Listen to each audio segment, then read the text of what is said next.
I'm Sam McKegg, and this is Saskatchewan. We're in the thick of summer, and politically, things in Saskatchewan have actually been relatively quiet. And I'm not talking about the wildfires. It's been quiet because the first session of the 30th legislature is adjourned until Wednesday, October 22nd. Translation, the members of the Legislative Assembly aren't sitting. No question period, no policy votes. So what do our provincial politicians actually do all summer? You can make your assumptions, I'm sure, but I reached out to a former one to get the goods. Paul Merriman spent 13 years as an elected Saskatchewan Party MLA in Saskatoon. Before that, he was the CEO of the Saskatoon Food Bank. Today, he sits as Senior Counsel for Prairie Sky Strategy. Paul, welcome to the podcast. Thanks very much for having me, Sam. When I asked you to join me about this specifically, what was the first thing that went through your mind? Well, I think what went through my mind was, what do politicians do in the off season? Because everybody sees question period and everybody sees what's happening in the media or events. But in my opinion, this is when the real work can get done, when you connect with your constituents, when you go to events and you actually find out all of the legislation, the budget, everything that's been brought forward in the previous 6 months. You start to get the feedback from the people as to what went right, what went wrong, where you need to improve. And then all MLAs, no matter what side, they should be bringing that back to their leaders and to their advisors and say, this is what the people are saying, because that's ultimately why they're there, is to connect with the people and be able to represent them the best way they possibly can outside of party politics sometimes, but most of the time it's within the party lines. So there wasn't a tiny piece of you that rolled your eyes and thought, she thinks we don't do anything in the summertime? No, I knew you wouldn't think that, but a lot of people do. It's that off time is like, well, what are you guys doing now? I would get that question in the summer. And because of the files that I had in the last half of my career with social services, health, and policing and corrections, there's not a time that you're not on. You're always answering emails. You're always going to events. You're always solving problems, whether it's highways, whether it's public safety. There's always something going on in the province, something international that happens below the 49th. There's lots of things happening. How does that impact, and what is it that you can do to make sure that Saskatchewan is successful in no matter what comes at you? So tell me, what did you, as a politician, do over the summer? Did you get a break? You do try to take some time. You have to take some time with some family and try to find that work-life balance. But it is challenging if you're in a ministerial role or in a senior role because the greatness of having the phone is you're connected. The bad side of it is you're also connected, and everybody forgets that you're on vacation. They just assume you're in your office and you're working. What did I do is, one thing I would do is go to as many community events in Saskatoon and around the province. Find out what's happening. I would talk to constituents. You would do door knocking, light door knocking in specific areas just to find out what are people thinking. 90% of the time, people are tuned out on what the government is doing because the government isn't sitting in the Legislative Assembly. They're more focused on their school events, leading up to summer, camps, getting out, going to the lake. But there is always those ongoing issues of, I haven't had my surgery yet. I'm worried about the safety in downtown Saskatoon. Those issues come forward, and you have to have an answer to the constituents as to what exactly it is you're doing as government to be able to support those issues. But a lot of the work is done. And as I identified with you when we were chatting, is it's different in rural than in the city. In the city, you have to go out and go door knocking. In rural, you have to attend the events. They want to see you in rural Saskatchewan. They want to see you at the parades. They want to see you at the anniversaries. They want to see you wherever it is. You need to be very visible. In the city, it's different because nobody really knows where the boundaries are. So if they say Ken Cheveldayoff or they saw Bronwyn Eyre, they wouldn't really know if they're in their boundaries or not, but there's representation of the party and the politics and the government in that specific area. I never thought of it like that, but it's very true. Nobody knows I mean, at least not the super political nerds would know, but other people Yeah. would just be like, oh, so-and-so is here, whether it's from, the government or the opposition. So let's talk about unplugging. Are you able to unplug as a politician when you go on holidays? The easy answer is no. If you're a minister, no, you don't get that opportunity just because events are happening. I'll give you an example. Last year, I was away with my wife. We went down to the U.S. for a 1-week vacation. I had to cut it short by 2 days because the time I had picked, the wildfires last year was quiet. Then the wildfires, I left, I think there was 20 wildfires in the province.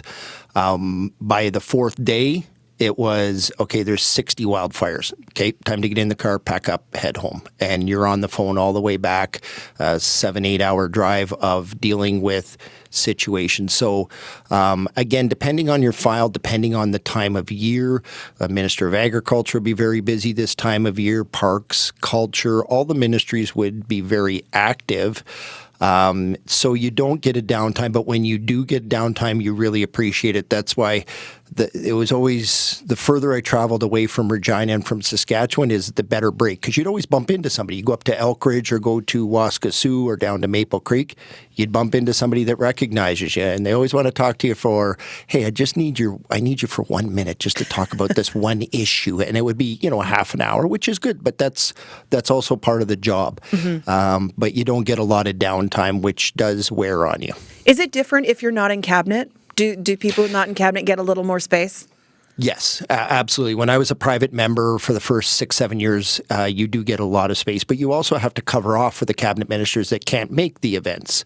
So you should be going out and making sure that, let's say the Minister of Parks, they get invited in heritage culture, they get invited to every event, and they always want the minister. So they could have 4 or 5 events a day.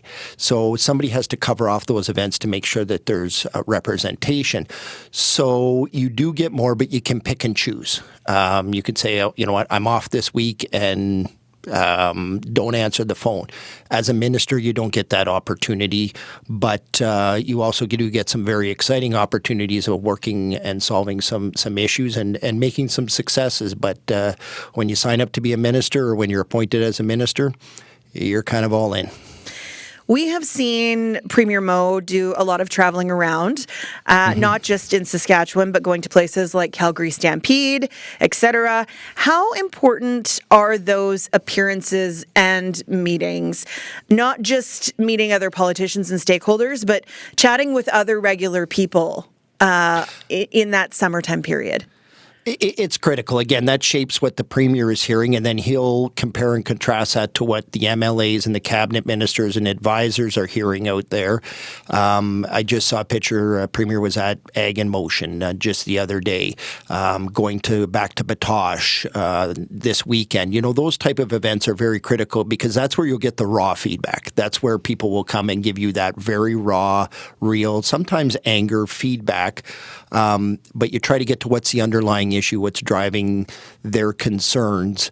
And again, the Premier will take all of that, bring it back and say, this is what I'm hearing. We need to start moving on this issue, on this policy. People are upset about this. I heard this from all the corners of the province. I've heard this from Indigenous leaders. We need to move on these issues, or we need to back off on something because there's some negative pushback on that. So that's what all of that is it's politicking, but it's also information gathering. So when the government comes back in, that should shape what they're going to deliver in the speech from the throne in the fall and start the next session of the legislature. Paul, how do you receive that negative feedback in person? It's one thing to get an angry email or another to get an angry phone call, but having someone who is visibly angry with you come up to you in the wild, how do they train you how to receive that? How do you accept that feedback? I think you try to look at it, what's the issue that they're dealing with. And most of it, when it comes from an emotional perspective, it's something that's happened to them personally or somewhere, whether it's somebody challenged with mental health and addiction, somebody's been in a car accident on what they would perceive as a dangerous stretch of highway. And you try to get to that. the only time it really gets a little difficult is when somebody comes up and makes it personal. And, and that's happened, and it does happen in politics of you did this, and they want somebody to blame for what is occurring, what has happened to them, what could be happening to them, or somebody that they know. They want to put a face and a name on it. And it's challenging. You try to say, you know what, I'm with my family, or I'm just at an event right now. Here's my card. Here's my chief of staff. Here's my admin assistant's number. Please call, book an appointment. We can discuss this privately and get to the root of the issue. This isn't the time or the place. We can work on it. You never want to dismiss them, because if you dismiss them, then you're leading into arrogance, no matter what side of the house and no matter what political party. Their issue is important to them. You can't fix everybody's problem, but you can at least listen. And that's what I found out is when people do come in, and a lot of them didn't. They want their pound of flesh right here, right now. Mm-hmm. When they do come in, a lot of the time they do want their problem solved, but they just, more than anything, they want to be listened to. They want to be heard and felt like that they were understood. You have to show a lot of empathy. But there's some people that just do it as a hobby, just to try to get your goat and try to get a tweet and try to get a video. And those ones you just say, thanks, have a nice day, take care of yourself, and just walk away, because and experience tells you which is which. Mm-hmm. Let's talk about caucus retreats and strategy sessions, because those are also part of summer. What is the focus? Is it team building? Is it getting everybody on the same page? Are you sharing notes? What is the point of getting everyone together? I mean, in some cases, people won't even know each other from some parts of the province, right? Yeah, absolutely. And when you're in session, it's busy. You're going to committees, you're going to hear, you're moving all over the place inside the building. And I remember specifically in 2020 when the election happened, everybody had to have the masks on because of COVID. I didn't even recognize some members after a year. I didn't know there was two gentlemen that both had, were pretty much bald, they very similar builds. I didn't know which one was which. So you have to actually sit down and talk and understand what their issues are and what's happening in their specific constituency. So the caucus retreats are everything that you've identified. Polling information, what's happening internationally right now would be on what are the top 5 issues that the polling is seeing in any specific area, rural, urban, male, female, age demographic. All of that information is provided to see where a specific party is doing well and where they need to improve. And all of that happens. There are strategy sessions. There's breakout sessions. There's one-on-ones with the premier. Sometimes for new MLAs, there's media training sessions. There's procedural. Why would you need that, Paul? Well, it's people like to know what's going on with the politicians, and the media training is good, but I can tell you, they can do the questions and that. Nothing trains you for when you go into a hot scrum and in the legislative where you've got 5 or 6 reporters and they're very charged up on whatever issue is, and you have to, maintain your cool and either defend the issue or explain it so everybody understands it.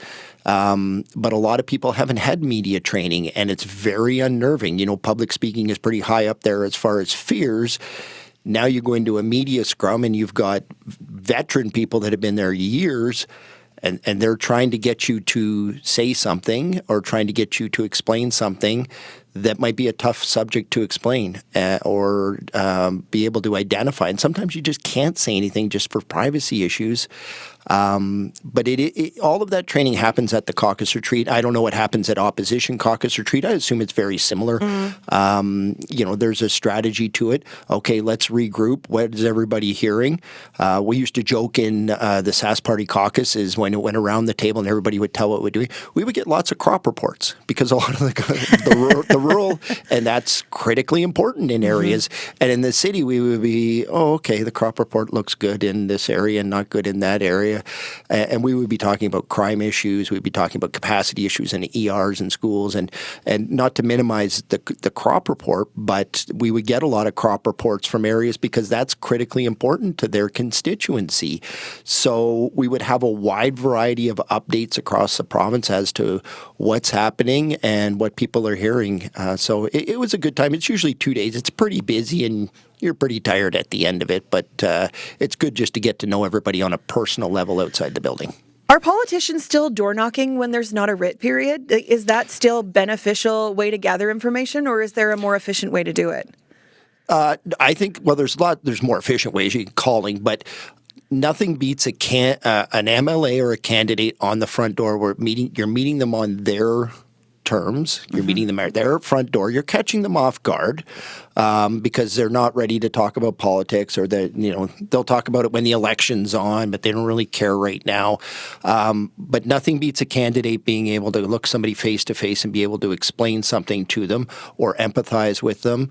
That is critically important, and it is done. I know of candidates that go out and knock every summer. I know of MLAs that go out and knock, mostly in the cities, every summer, or they have a team going out there to, again, feed that information back. But nothing is better than your elected official showing up at your front door and saying, how are things going for you? Good, bad, or indifferent? Tell me what's happening with you. Because then people feel that there's a connection. I know being a politician is a lot of work. It is also sometimes a very thankless job. What is one thing you wish people knew about being a politician, especially now that you're on the other side of it? I would have to say that when an issue arises, let's take education, for example, because that was a hot topic last year and there was a polarizing views on that we're not doing something as politicians, no matter what the political, it's something that we believe is the best for a specific time. Now, that might prove out that it's not exactly the best timing for something, and the elected people will know. But we're people too. We have families, we have grandmothers, we have people that are, we are connected into all industries, whether it's agriculture, whether it's teaching, medicine. We're not trying to do harm to anything. We're trying to improve things, and the policy may be right, it may be wrong. But this also impacts people in our lives. And specifically when I was during COVID, people were like, oh, you can't see this person. You can't, I'm not allowed to do this and you're infringing. I had the same thing. I wasn't allowed to do it too. And it did have a mental health impact on everybody that you weren't allowed to do what you normally do. So we're not making policies to make life difficult for people. We're trying to make policies that we feel is the best interest. And again, that's across political stripes. You're making the best decision you can at that time, but we are also impacted by those decisions. And despite what people think, those decisions aren't self-serving for the government or for any specific one. We're trying to do the best we can at that moment in time with the information that we have. I feel like you could write a whole book about your time as the health minister during the pandemic, but that's a different conversation. I wish I had written it down and kept a log because I didn't, and sometimes I just don't want to remember it, Sam, to be honest. I mean, that's fair. Paul, thanks so much for sharing a little of the other side with us. Absolutely, anytime. Thanks to our producer, Joelle Seal, and our sound technician, Emma Kramer-Roger. Go click follow so you don't miss an episode. And if you like this episode, I would love it if you would share it with a friend. I'm Sam McKeag. Talk to you next week.